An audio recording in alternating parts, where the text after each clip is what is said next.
The most common symptoms that are likely to present to an ear, nose and throat specialist that may be relevant to this disease are indeed just that, common symptoms. The important point is if they're occurring in combination, if they're occurring earlier in life than you'd usually expect, and if there's particularly severe or refractory to treat, you should think about the possibility of these related conditions as an underlying diagnosis.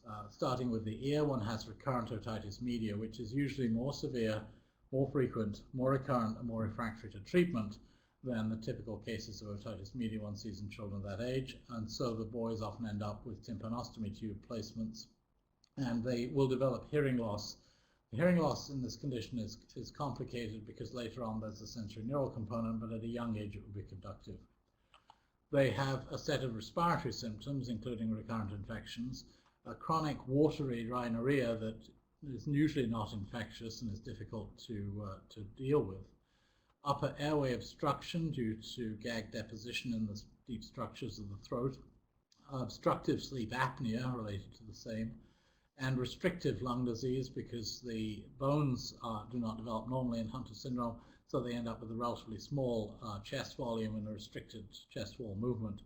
And they may also have restrictive airways disease related in part to the chronic inflammation. And then within the mouth, the tongue is normal at birth but enlarges, so you end up with a disproportion between the oral cavity and the tongue, affecting a variety of developmental issues, including speech. Enlarged tonsils and adenoids. Tracheomalacia, which actually starts before birth. The rings of the trachea, which are essentially made of cartilage, are largely made of gags.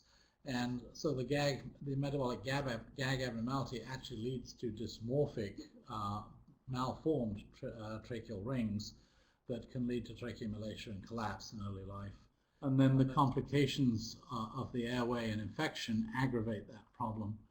And then finally, because gags are also involved in the development of structures of the teeth, the children have irregular peg-shaped teeth.